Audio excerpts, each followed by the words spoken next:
conversations.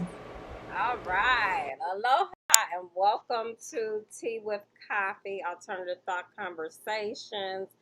We're in season 2, our hair story. And before I tell you who I am interviewing today, I'm going to ask us to take a moment and subscribe. So just go ahead and click subscribe, click like, click share. Thank you very much. Now that we've gotten that out of the way, I want to tell you about my guest today. She is a 2017 Master Pioneer Award recipient. We got our award at the same time, and she is also my sister from Chicago.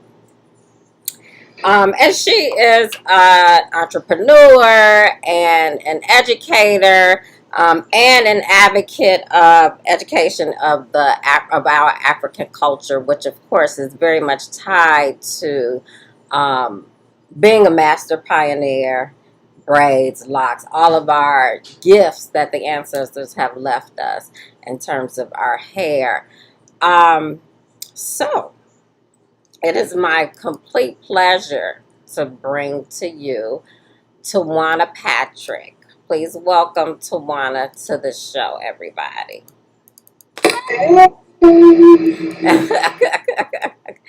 Canada. So, Tawana, welcome to the show. Thank you so much for coming. Thank you for having me. It's an honor. I appreciate it. Good. So, you typically, this is our hair story. I always like to start out just asking, what is your hair story? What is the birth of what inspired you to become the pioneer that you are today? When did that begin for you? Ooh, that began for me probably around, I would say, the tender age of about 7 or 8. I Oh, used to go to the South every year. So my mom, and I have to say this, I want to give honor to her. She just recently made her transition, just right at about a week and a half ago. We just had our services and stuff like that. So, just coming, getting used to life without mom. So I'll say that she used to send us to the South every year to visit because she was from the South, and her family, really big family, they were all there. And her sister, younger baby sister, had children our age. So it was great at the time. We could go and spend the summers there because, it's always a lot more things to do in the South than it is in the North in the summertime for little African American urban children. So my aunt used to braid our hair every week or so because we went swimming and did all of those summertime sports. And she was cornrowing, and so I knew how to plait or braid at the time, but I didn't know how to cornrow. So she was braiding my cousin, who was more like a big sister to me. She was braiding her hair, and I was just sitting there on the side of the bed watching her. And I said, I want to learn how to do that. Can you teach me how to do that? And she said, sure, I can teach you. You just got to be patient. And so she taught me how to hold my fingers and all of that, step by step. Eventually, the first couple of braids or so was real sloppy and crazy looking. They fell apart, and just by blowing on them too hard. But throughout that summer, my cousin and I were so excited about having this new skill. We took the job away from her every week. She would braid my hair, I would braid her hair. We started out with about 4 or 5, cornrows to the back, and then before you know it, we had curves and design lines and all this going up to ponytails. And so we were so excited about our newfound gift. And so it just kind of flourished from there for me. So every year, throughout the summers, I would braid hair to make extra money to buy little stuff that I want to, treats at the store, because at the time you only bought $4 or $5 to braid somebody's hair when you're 10 and 11. So that's where my journey of hair began. Um, in terms of more advanced techniques. Now before that, I would say for maybe 5 or 6, because every year when I got Barbie dolls and stuff for Christmas, girl, by the time New Year's rolled around, they had a new haircut. So it's been a long journey of planning hair and just developing those skills throughout the years. So, at what point did you decide in this journey that this was going to be something that you're doing professionally? Well, that happened actually not much long after learning how to cornrow, learning how to braid properly. I was in high school at the time, and my boyfriend wanted to go to cosmetology school. He was finished with high school. He was, done. And we went to Wilford Academy here in Oak Park, Illinois. I'm in Chicago, so it's right outside of. It's by the way, it's no longer, around. It does not exist anymore. So I'm not trying to plug them or anything. but but we went to Wilford Academy and we talked to the advisor or the counselor and stuff. And at the time, I had no idea that you could attend cosmetology school while you're still in high school. So as long as you were 16 years old at the time and you got your parents okay and you graduated from 8th grade and you could read, you could go to cosmetology school part-time. So I started cosmetology school my junior year of high school at night. So during the day, I was in school, a high school student. At night, I was a cosmetology school student from 6 p.m. to 9 p.m., 4 nights a week, and all day on Saturdays. Wow. So, yeah. So that's what began it for me. And he didn't go to cosmetology school, by the way. He left and went to the military. It's so But funny how these things are always like handed into us, like given to yeah, us, like, okay, this is what you need to be doing right now. yeah. So then you started out just doing cosmetology. You were doing Mhm. relaxers and stuff like that. Yes, braid. I mean, so I started out braiding, of course. That was the first thing that got me on the path to cosmetology. And Mm-hmm. then when I started cosmetology school, the braid thing kind of went to the wayside because that was something I felt I already got. I already know how to do this. Mm-hmm. So cosmetology, yeah, I started doing relaxers, the cuts, the colors. I was even doing acrylic nails because at the Mm-hmm. time, yeah, all of that facials, all Mm-hmm. of that. So I just wanted to experience everything about this industry that I could based on what I had learned. And then I kind of segued right back to natural hair after that, though, because I was in the industry, I guess, for about 3 or 4 years, and I saw that the chemicals were doing us a disservice. And I would always encourage my clients to take a break from it. So I said, "Oh, let's braid your hair, or let's do a what we call now protective style.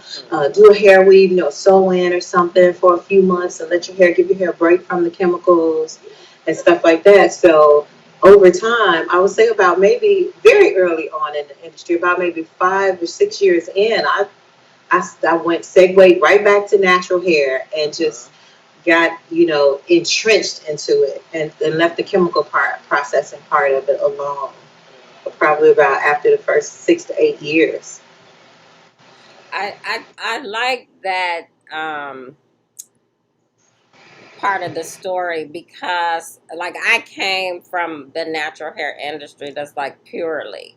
But Mm-hmm. there are a lot of us that came from like a cosmetology background and then decided to make this transition, which is very reflective of the types of transitions that you make with the clients that are transitioning from wearing chemicals to, natural hair. So because now we're like in this restoration market, you know what I mean? Like we beat ourselves up so bad that we're Yes. just like, okay, how do we restore all this damage, that we've done? So Yes. it's interesting too. I always hear like people's transition stories, like, oh, when I used to wear my hair relaxed and then now this is beautiful to me. Now I'm beautiful to me. I've unveiled. I can see myself. That's like a really powerful transition It is. for the It student and the teacher. is. That's so true. And speaking of damage, what I found to be the most profound in all of it, the whole experience from this natural hair journey, is the damage that we have to repair from emotionally and psychologically. You know, that's a real big piece, because so much of why women think that they cannot wear their hair natural is because of the brainwashing that has been instilled in them about what good hair is. You know, we have these type of conversations all the time about reprogramming yourself to know that, you know, what you came here is good enough. You don't have to texture change the texture of your hair in order for your hair to be considered beautiful, or you to be considered beautiful. So the damage is far beyond the whole physical part of it. That's just a little tiny minute piece. And that's, something else I want to talk to you about too, because I know that you are, and you're an advocate for promoting the education of African culture in our community.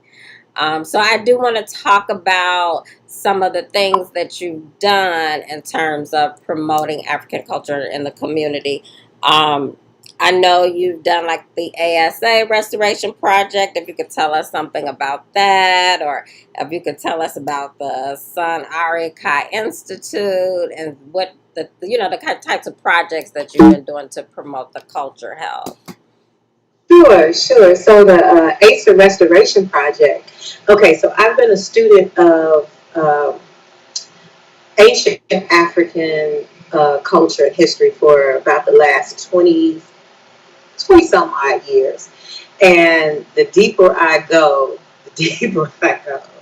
And about 10, a little more than 10 years ago, I'm not sure if you're familiar with a brother named Anthony Broader, or Tony Broader, who wrote the book, Now Valley Contributions to Civilization. He embarked on a venture that is just mind blowing. He was introduced to a woman who is uh, she was doing excavation projects in Kemet, well, Egypt. I call it Kemet because that's what the original people that lived there call it. So she was involved in lots of different excavations there, and she found a project that was very dear to her because it represented unveiling history that nobody really wants to talk about. So um, modern Egyptologists are under they subscribe to the ideology that the time during the pyramid builders and all of that, you know, when these great monuments were built, that these were not people of African descent. And it is thought that the 25th dynasty period was the first period that where you had African kings and queens. But the temple that she found, which is the temple of Karakomin, and it had been lost for like a couple of generations or so because it was underground, and it had been actually almost destroyed completely because of the area in which it was built. They used it as a dump, and there was a fire like 100 or so years ago, and the roof caved in because it was underground now, and it's about the size of 3 football fields, if you can imagine this. It's about 30 feet below ground level, though. A huge temple that's the size of about 2 or 3 football fields, right? So this tells you, one, about the ingenuity of our people. Two, it tells you about how the people that live there now don't really have any regard for it or any respect for it, because when it caved in, they started using it as a garbage dump. So to make a long story short, Tony Broader partnered with this woman who's, like I said, a scientist, researcher, and archaeologist and excavator, and decided that this would be a wonderful opportunity to involve people of African descent in America, because we are the ones that know very little about our history and culture in connection with ancient Kemet. So he went on this big, huge campaign to recruit people that will volunteer their time, expertise, their energy, and services. I happened to be at another convention for the African Village and Cultural Center, and I think it was in either Baltimore or uh, Detroit or something back in 2008, 2009 when I heard about it, and I literally got goosebumps. I mean, the hairs on my arm stood up when I heard about this project. And I looked at my sister-in-law and I said, I'm going. I'm going. I don't care what it takes. I am going. I'm going to do this. So in 2010, I was able to go for 16 days, 16, 17 days, and work on an actual restoration, an excavation project in Egypt. And it was amazing. It was incredible. So at the time, now you can Google it and see how much progress they've made. He thought it would take about close to about 10 to 15 years. So they're in the last phases at this time. I think they're about 2 years away from completion. So in the next year, year and a half, I would definitely like to go back again to be part of to see it come to fruition after all Right. this time. Oh, So that's amazing. yeah, it was wonderful. It was wonderful. So that's the ACE of Restoration Project. Okay, now tell us about the African Village Chicago Culture Center project. Okay, so the African Village Chicago Cultural Center project is kind of stem from we got our energy and our fire from the African Village headquarters, which is in St. Louis, Missouri. Mhm. It's a spiritual, spiritually culturally based organization that promotes uh, African centered thought. Mhm. Um, yeah, how you I'm, I'm, I'm, I'm all twisted up because I want to say so much about it, but it's really a way of restoring your African mind. It Mhm. talks Mhm. culturally about who we are, where we come from as a people, what our contributions were and are to this day, and just giving you a foundation of realism when it comes down to people that look like us, because we don't get it from school. And so we kind of got our fire from that whole movement and started a cultural center here where we would invite different speakers. We've had Anthony Broder here. We've had Dr. Umar Johnson. We've had Dr. Joy DeGruy. I mean, so many people have come, and we'll host lectures and workshop presentations and for people in the community and all around to come and experience and get this information, because it's not on TV. You're not going to hear about it or learn about it on Facebook or anything. Well, now you are, because it's a little bit more people that are coming out. The woke community is Right. starting to get a lot of more information out there. And then so it was kind of on a small scale because we didn't have a physical location. We just used to rent spaces to have events, and then we host our little private meetings at each other's homes and stuff like Mhm. that, or at people's businesses. Like I have a business, so we have our meetings here and stuff like that. So over time, it just really grew, and people became dependent on us bringing this information and bringing these events. We had Mhm. lots of um, health workshops and pop-ups and stuff like that. So things for children we hosted, and my partner, he is in the martial arts industry and has been for over 30 years now, and he taught, and so he was, and ironically enough, that's how we met, because he was my children's teacher at the time, martial arts teacher at the time when they were little kids, and our friendship grew and blossomed into something a whole lot bigger and better later on down the line. And he and my son were in the process of opening a martial arts school. And I know you know the story of him. My son, unfortunately, was a victim of Chicago street violence back in 2014. He was murdered at the age of 21. And it kind of, of course, took us all for a loop. And after the dust settled and we tried to get back to doing what we do, we were really encouraged greatly to go ahead and open the school and still do the center and all of that in his honor. So that's where the Son of Arika or Saki program came in, and we decided that the best thing for us to do in order to honor his legacy would be to give back to the community that he came from. Some of the things that he enjoyed as a child growing up. Um, he I always involve my children in different um, events that involve African culture and spirituality, and they went to an African centered school, and so they had all this programming that they were accustomed to and that we wanted to introduce to other children in the area. So that's what we did with the African centered perspective. So we had different teachers come in, and they learned. It was a summer camp program, and it was amazing. They learned everything that we gave them, from history to art to music to science.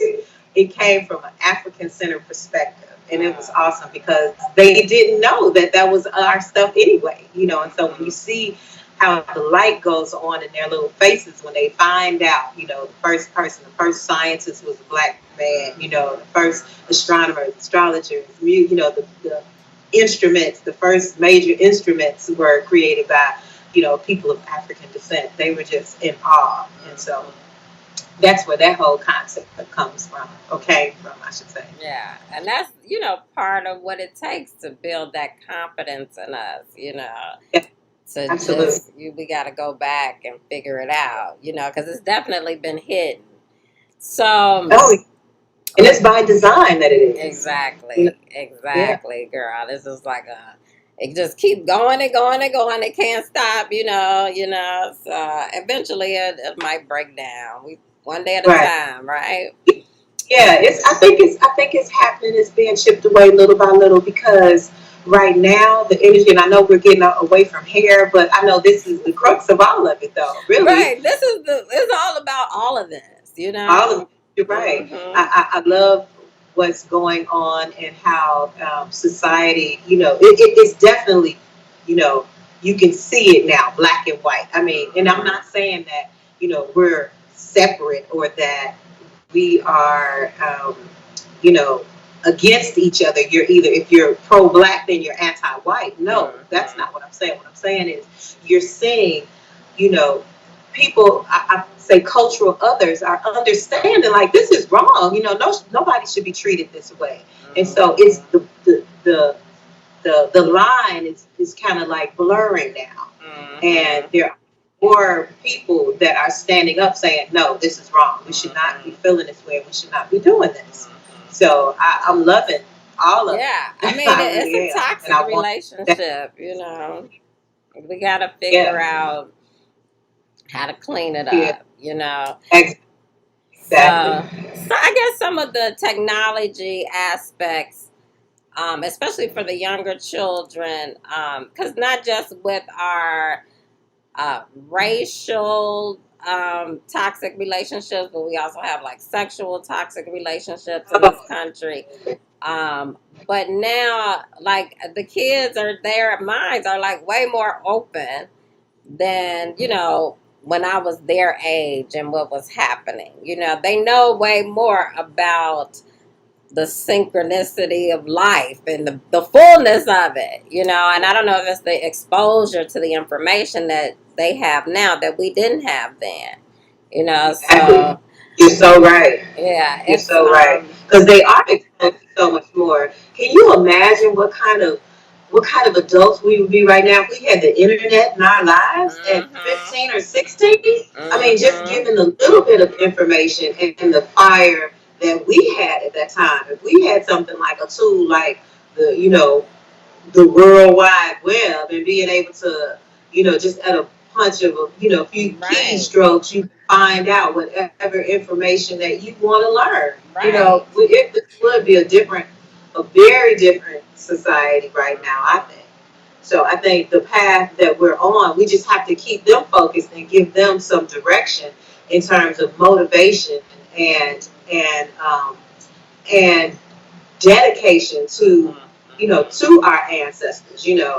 Um, there's this whole big thing about voting rights and voting rights, and people beat up on you when you happen to say you don't vote, or well, your ancestors fought and died for you to vote. You need to get out there. Well, they fought for the right for you to vote. They fought for the right for you to vote. So I think there's something different to saying you have to vote because if you're not given any choices, how are you going to vote? How are you going to vote for two people that are not like on your side at all? So I just, I have a different philosophy about that Well, you altogether. know, That's all. girl, you know that saying, What opinions you are say? like, I said, you know that saying, opinions are like assholes, everybody got one. And so, That's right. I mean, we could go all day about what you think somebody else should be doing and what you think somebody else should be doing, but really what you should be doing is what you should be doing. Because that's That's the only right. thing that you can control, you know? So, That's right. that's a part of how we need to be trying to clean up our relationship, is being able to accept each other, not just for our sexuality or our race, but for our damn opinion. And that is going to be different from yours sometimes, you That's right. know? And we can agree to disagree and still be Yeah. okay. I can still love you because you say you want to vote for, the orange person.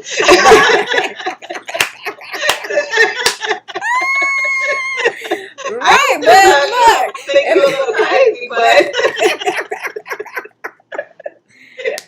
Oh, God. I'm sorry. I'm back on track now. So in 2016, you received this Universal Negro Improvement Association Award. Can you tell us about that? Okay, so that is Marcus Garvey's organization. The Honorable Marcus Mosiah Garvey. There is a chapter here in Chicago, and being a part of the African Village as one of their, members, whatever. We did a lot of work with them and worked with different programs and put together having different events, and they were, I guess, really taken by my actions. And I was nominated. I was shocked. Let me tell you, I was very shocked when I got that. Yeah, when I got that announcement when it came and saying that they were honoring me as one of. I think what is it called? What was it called? The something about women on the move or something like that. But it was just saying they were saying that they were happy about the strides that I was making with the organization and moving things forward culturally and awareness of our greatness on the West Side, because there's not a whole lot of, sadly, a lot of organizations or events and stuff that are on the West Side of Chicago that are culturally enriching. And so being a part of the African Village, we were always advocating for having things in the community that people can come out to and have to be something different where they can learn and grow and network and connect and feel like they were a part of something bigger than themselves. Well, you are definitely a woman on the move, girl. So, I want you to tell us about we're going to go back to the hair. Okay. So the name of your salon, so I'm typing it in, to my stuff, and I'm like, girl, look at all this N, big, G, girl, new beginning. Okay, the inspiration for the name, break it down. So the inspiration from the name came from another client of mine. At the time, I was at the salon. I had been there for quite a while. The owner and I, even though we were friends, we just started seeing things a little different. We had different business outlooks, I guess you could say. And I decided that it was time for me to step away into my own thing. And my client, I was discussing it with her. And so she was like, yeah, and we gonna pack up all your little stuff. So she high-fived me, you know how they do, keep me up, like, yeah, girl, and pack your stuff, and do this, and move it, and we gonna call it a new beginning. I said, I like that. And the way it rolled off her tongue, it was like new beginning, not new beginnings, So at the Okay. time, there was always this big talk about ebonics and stuff. Right. And then I like that the NU represents like Nubian. So, and I knew that it was other salons that had Nubian, but that's why I broke it up like that, NUB, and then the GIN, and separated as NS. So it was like a play on words, like I said, almost ebonically correct. Yes. But here's the funny thing, though. Okay. When I first opened, you could see people looking up at the sign. Nubian, Nubian. I'm thinking, Oh don't overthink it. my God. Right. He's like, let's And like, roll with that oh, one. new beginnings. Mm-hmm. Yes. Yes. Just going back to the phonics. Sound it out. When Right. did you open the salon? What year? The I opened in 2002. Mm-hmm. So yeah, I'm close to my Yeah, the 20-year 20 year. mark. Yes. Oh, yes. Wow. 2002. This location that I'm in, you can see this location that I'm in though. I've been here for about almost 10 years. Next year will be 10 years. Okay. So this is my second location. Okay. But yeah, so 2002, New Beginnings became a thing in Chicago. Oh. Natural hair. Well, actually, it was New Beginnings Holistic Hair Care Center Okay. first, and Okay. then when I moved, I reorganized and reestablished and blah blah blah, and Rebranded. incorporated and all that, and then I changed the name to New Beginnings Natural Hair and Wellness Center because everybody didn't seem to know what holistic meant. Oh, Okay. is that what that's what happened? I can only imagine what they were saying. I can only imagine what they were saying. So you used to be a consultant for I know biostrands, yeah, and organic root stimulator. Yeah, so not a consultant. I did some platform artistry work for Organic root ORF. stimulator. Yeah, so I did platform work when they were first, doing shows here, little shows here in Chicago for professionals. So they would host these little afternoon brunches kind of thing on the weekend, and they have artists, braid artists and twists doing stuff like that. So I was one of their platform artists. And as for BioStrand, when the owner, Ron, was making, it's called Kaj. It was a lock and twist gel. Well, it was more like a lock and twist butter. It wasn't really a gel. Okay. It was just starting his locks. He was new to, he was new to natural hair, but he was newly locking his hair. And I was his stylist at the time. And he was creating different butters that I would test out on him. And then he, create a batch for me to use on other clients. Right. And then so I give them, feedback about how it worked, about like consistency, if we need to tweak this or that. So that was my little piece in terms of helping that product come into what it is today. That's funny because I definitely came from a product background myself because I worked for Organic Root Stimulator. I think I left like the year before you started there. But before that, I worked with Sashing. And then I worked with Johnson as well. I'm platform artist, consultant, because I did a lot of stuff in the lab. At that time, they were opening up the natural hair market. So we kind of came in on the forefront of that. And it was, very interesting because we were like coming together in a sense, where the braid or the natural and the cosmetology world, where we bind together.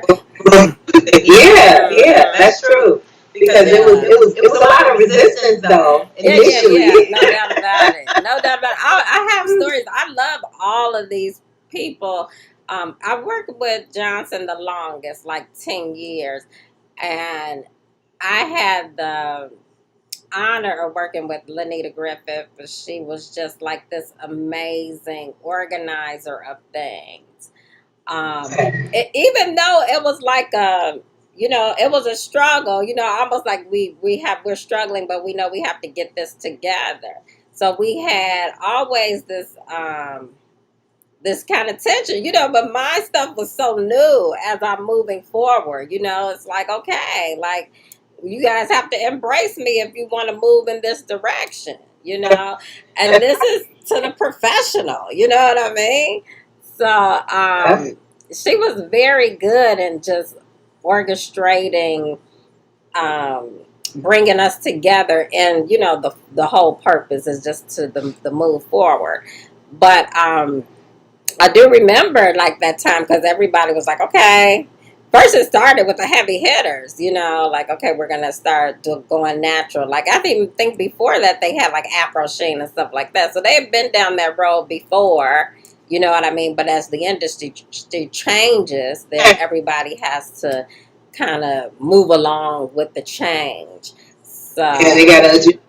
And I was introduced to BioStrands. Right. I was introduced to BioStrands like way before that happened because they were doing like this conditioning thing to break you down before you did the press and curl. This was kind of like their primary project.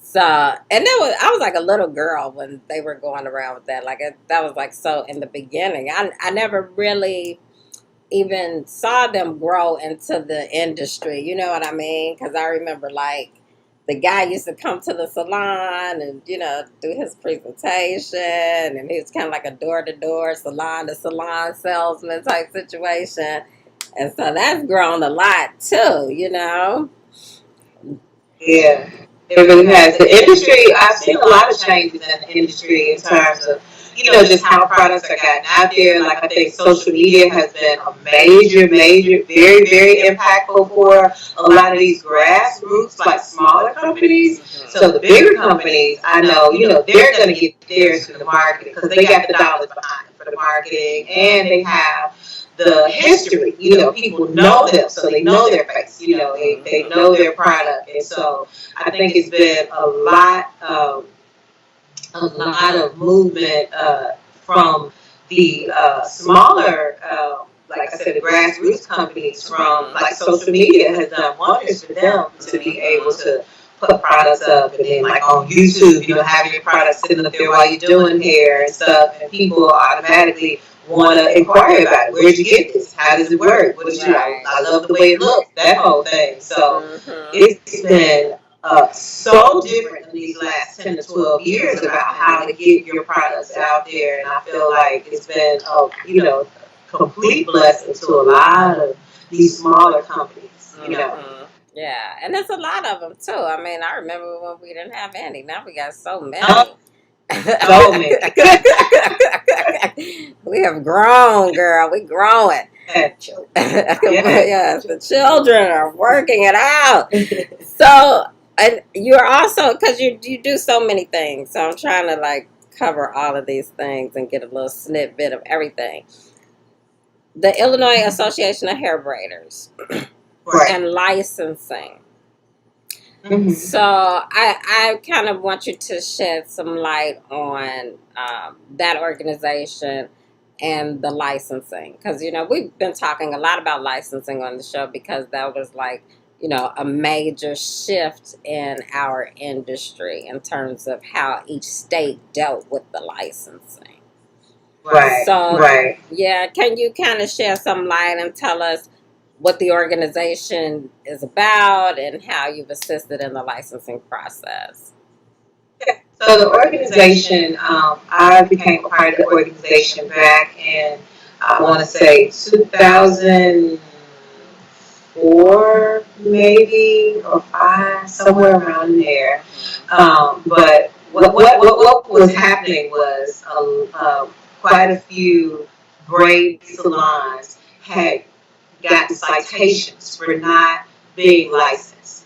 And at the time, Illinois had on the books that you had to have a cosmetology license in order to, braid or manipulate hair. So the most of the braid salons at the time were salons that were owned by, the sisters of African, the continental African sisters, not the African American sisters, Right, right? right. So they all band together and petitioned down in Springfield to have this order, like change the law in terms of being a licensed cosmetologist, because their argument was that they're braided. This is something that's culturally handed down for us, it's part of our tradition. And they didn't feel like it was necessary, and that it was unfair to make them go to cosmetology school, for 9 months full time, 18 if you're part time, 1,500 hours to do something that was part of their cultural legacy and heritage. So when they band together and got someone to line before them, we became part of the organization, because being a cosmetologist, because I was a cosmetologist at that time as well, I saw both sides of the coin, if you will. So for me, it was kind of like a slap in the face to require them to have a license to braid. But at the same time, I understood the importance of the social and the public aspect of things, because, if you haven't been to school, you don't know anything about safety and sanitation.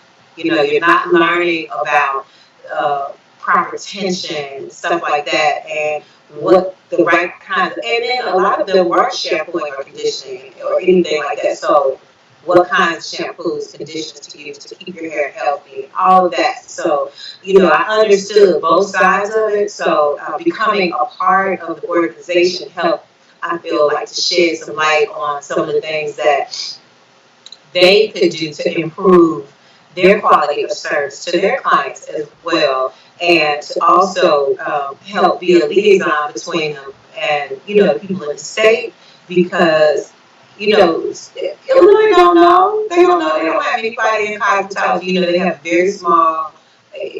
Right now, I think the last time I checked, I think it was 2 people in that department that were able to help in terms of regulating and going out and, for citations to make sure that you were legitimate. Um, so at the time, I want to say this was 2011, I think, when they started implementing the licensing in Illinois. I know it hasn't been 10 years yet.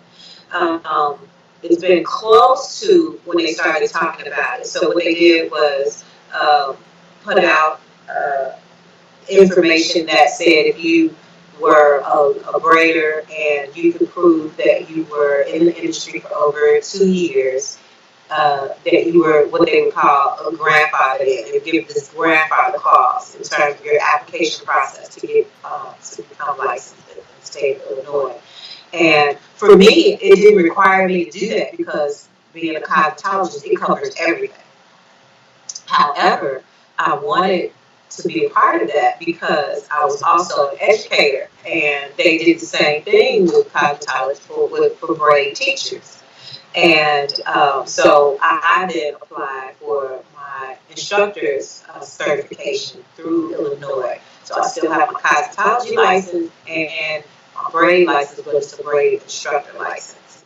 And it has really been a wonderful journey in terms of becoming an educator and helping young people that are interested and want to become part of this industry in a professional on a professional level, and helping giving them the foundation that not all of us necessarily had, because there was nothing like that. There was nothing available to us, because, to be perfectly honest, I probably would have gone to braid school or natural hair school first, if it were available, because that's what I was interested in at the time. I can appreciate, however, having a cosmetology background, because it gives me okay, if you do this, this is what can happen based on what I know about, chemicals and stuff like that. So that organization had really helped to get a lot of people licensed in Illinois that were doing, braiding hair, doing locks and stuff like that. And then it required for them to renew. They had to do 65, I think, hours of continuing education, which um, then they would have to take some kind of safety and sanitation courses, some, type of, they had to go to school and do continuing education for the things that they would normally just get just by learning how to braid, learning how to twist and stuff like that. I know that my mother always talks highly of you. And you were instructing at the Amazon Natural Look Institute, or is that what they're calling it? And Yes, she was yes, saying, she was like, "Oh, I just love this girl, because not only does she teach people how to do hair, but she also talks about, the culture, and people learn a lot from her." What were yeah. you teaching? So I was I guess, the foundational instructor. And let me just say this about Amazon. Excuse me just a second. I'm on live. Okay.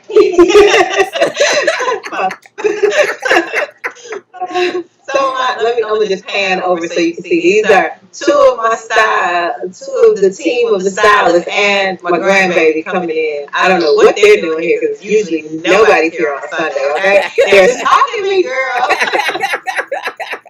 I can't get enough. Hey. Okay, read it. So I absolutely love your mom. I had the pleasure of meeting Amazon. I had heard so much about Amazon over the years, but had never met her up until about maybe early 2000s. So maybe 2001, 2002, somewhere around in there. And we had the privilege of, and Nadra, as a matter of fact, your sister and Amazon's other daughter. We connected on different platforms, being panelists to discuss things for natural hair, because at the time, nobody had a whole lot of information about natural hair. So it was always something that when they had workshops where they wanted natural hair stylists to come on and talk to people about how to transition, what kind of products to use, what hairstyles are going to work best, what you need to stay away from, all those kind of things. So we found ourselves on multiple panels, numerous times. And so we developed a really good friendship throughout the years. And when they did the Sankofa Hair Show, that was a natural hair show in Chicago for a few years. I also worked with them very closely with that, and was, one of the platform artists and all that for the show. And when the talk came for opening the school, because again, let me rewind just a teeny bit. She was also part of the Illinois Association of Hair Braids, her and Nadra as well. So we worked very closely with them together, and that's what I think sealed the deal for us when we realized how much we really could do together, that we really needed to stay connected. And so when the law passed for the natural hair licensing, or braider's license, because that's what it's called here in Illinois, we thought, why reinvent the wheel? We're already teaching people how to do it. So Amazon has taught countless people throughout the years. I had stylists that I had trained, and then stylists that came from other salons that I had trained before. And so she was like, let's do this school thing. We're gonna do it, and I want you to be one of our instructors. And when we all came together and decided what pieces of the puzzle that we could make work, and that's the great thing about having relationships like that, where people, don't step on your toes, or want to take you outside, too far outside of your box. And, she really allowed me to help build from what resonated and what I was passionate about, and that was African history and culture and all that. Now I can do whatever kind of braids you want me to do, but I think that we need to start out helping people understand why this is is important and that it's not a trend, and giving the stylists themselves this foundation where they can help to educate their clients and help them to embrace and really love themselves and who they are. So that was my piece. That was I was in the beginning for the history and the culture behind it and all that. And then, I got on the floor with them and, gave them all the technical skills too, the practical skills, I should say, too. So, yeah. That's awesome.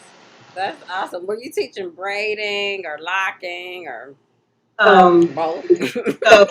Everything. Braiding, locking, all kinds of twists, with and without hair. I taught the hair weaving class.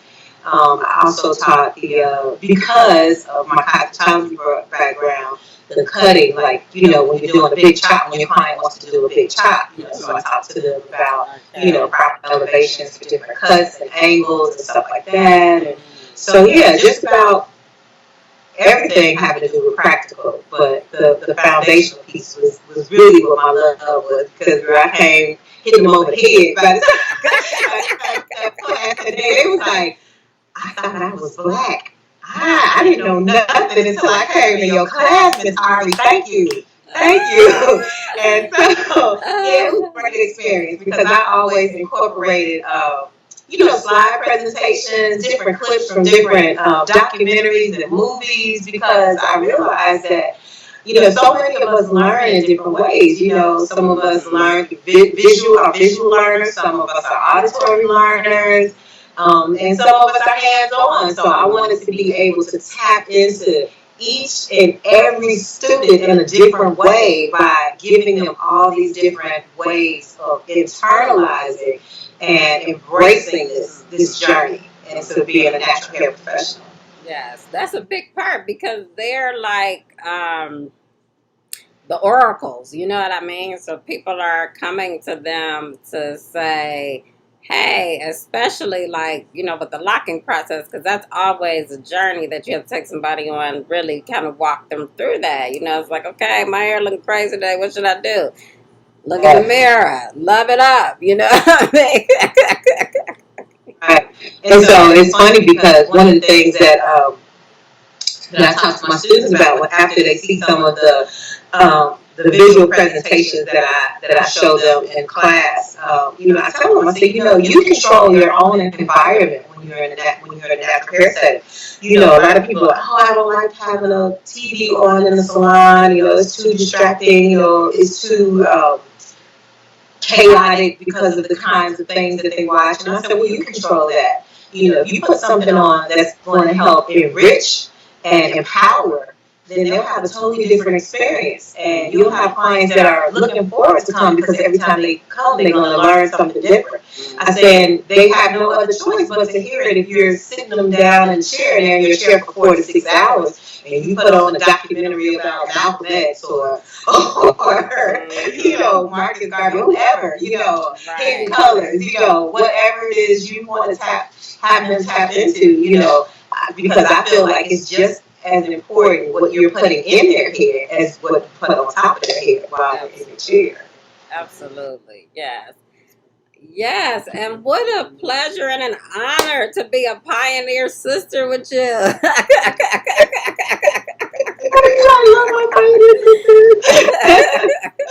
Yeah, I just love that whole sister here, and I need to not leave.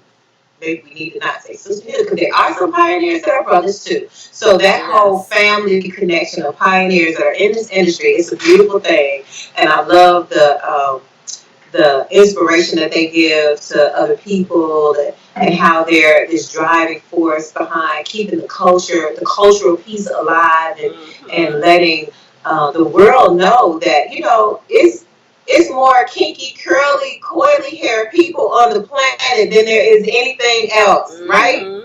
And we should definitely love and embrace and be able to take care of our own hair and be okay with it. I love it. Yes. Yes, it's amazing. And it's important to, to us and our crowns, because, it's like we got to wear these crowns around here, so we can build ourselves up. And it's just all of that stuff that goes into making that crown and really revealing it first, and then making it. It's about the whole big picture, even though it seems like it's not. So, Yeah, it's so an true. important job, and for me, I'm honored, to just even be a part of this world, and growing up in this world, I've had so many um, times where I was just like, okay, on the fence, off the fence, or just being weird, because my mother was, I was kind of like following in her footsteps, so that's kind of like a different experience Mm-hmm. altogether. But um, also coming into my womanhood in this industry, and that's really what happened to me. Yeah. I was able to gain my identity and come into my womanhood in this industry. And I had such wonderful examples with women like Diane Bailey and my mother and Talani, and so many of them. It was so I'm just appreciative that I had an opportunity to grow in that space. Right, right, for sure, for sure. Mhm. There are definitely some icons out here that Mhm. I feel like they don't get they don't get the recognition that they should. Mhm. And I know that it's not because of the work, it's just because we're not as plugged in to the young people with the whole social media, because you do something on, just say IG or something, and get 100,000 likes, and then next thing you know, you're the expert because you rock this one style. That does not make an expert. Yeah, that's But right. I can appreciate the talent, of the young ones, the younger people, and I just would like for them to be more, I guess, receptive and coachable when in terms of, when it comes down to hair care and our industry and keeping the cultural piece alive. Mhm. And that's one of the things that I really stress with my team here because all of them happen to have been former students. My daughter as well. I'm gonna just say, hey, where are you? Okay. Hi. Yes, she was actually one of my students as well, and a student from the time that she was, a teenager. And funny Mhm. story, how you have the same kind of experience with working in the salon with your mom. She was the same way. She was in the salon with me as a younger preteen, and then early adulthood teen, and she was so sick of being in. I'm not doing no hair. I'm not braiding. I'm not. No, I'm not. No. She went off to college, and she had an allowance, and every month, she would blow that allowance right Mhm. before it was time for her to get the next one, and then she'd be, oh mom, can you please send me? I need this, I need that. And I said, okay, I'm gonna teach you how to fish, sis. Mhm. So I packed Mhm. up a huge box of shampoo, conditioner, block and twist gel, rollers, combs, brushes, clips, blow dryers, towels, cakes, everything she needed. The box was about, it was a nice size box. And I shipped it off to her and I said, now, you know what to do. You worked in the salon with me for the last 5 to 6 years of your life. Mhm. And I'm sure it's girls on that college campus that need their hair done and two, don't have the money to pay a professional stylist. You can make your money right there on the college campus. And girl, she Mhm. did too. She was blow drying and bumping curls and braiding hair and weaving, and then finished school and came back and became my salon manager. How about that? So Mhm. it just did a 360 for her. She was right back Mhm. to where she started from. Mhm. So I'm just saying that I know that there is this industry can really bridge the gap between the young people and the elders Mhm. because all of the things that they're doing now, we've done them before. It's Absolutely. just they don't have access to it because there was no social media. So if you Mhm. have pictures of styles that are back now. Like we were looking through pictures because With the putting my mom's, magazines. obituary together, stuff, all these old pictures. Mm-hmm.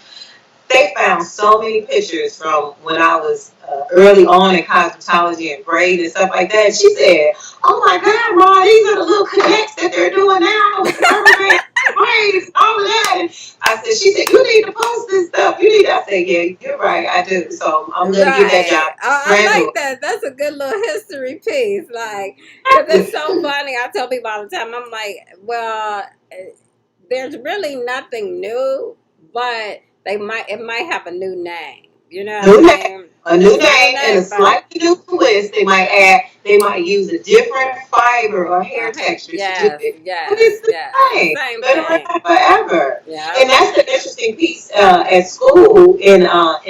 So part of my visual effects in the classroom for the history part of the natural hair.